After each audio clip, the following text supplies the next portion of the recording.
Hi, my name is Father Matthew Olver, and I'm standing here at the archives at Nashotah Theological Seminary.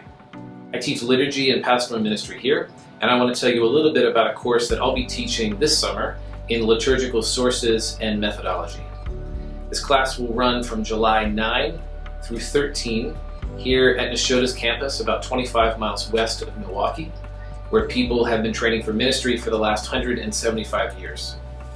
And the study here is anchored in the daily rhythms of prayer that make study at Nashotah House so unique. Morning prayer, daily mass, evening prayer, 365 days a year. Liturgy is something that's become an area of real fascination to Christians from a whole host of Christian traditions in the past few generations. And it can be easy to work with a rather wobbly definition of what liturgy is, how to make sense of it, and where to go if you want to study more. This course will introduce you to a range of the early sources that exist for Christians and their worship life, especially the celebration of Holy Eucharist. And it's really impossible to have a solid grasp of the English prayer book tradition and make sense of it, and even more so, all of the new liturgical compositions in the 20th century, without a solid grasp of early sources. A standard collection of these early texts that's often used is this, the Prayers for the Eucharist, edited by Roland Jasper and Geoffrey Cumming, two of the great liturgical scholars of the 20th century, both of whom served in the Church of England.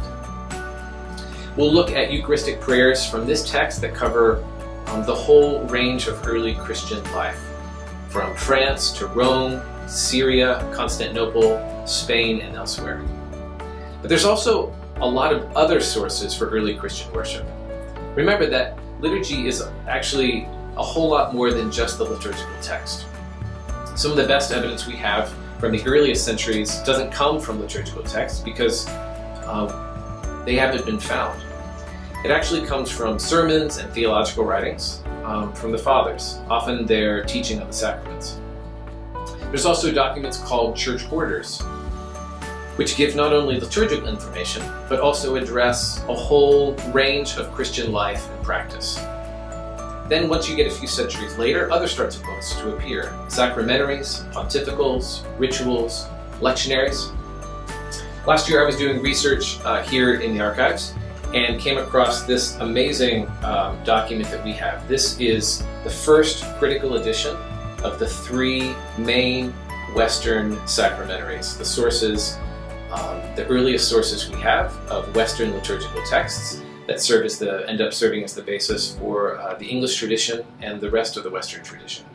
These were edited in the 17th century by a great Italian scholar, Ludovico Moratori, and this is a first edition of that first critical edition, published in 1748.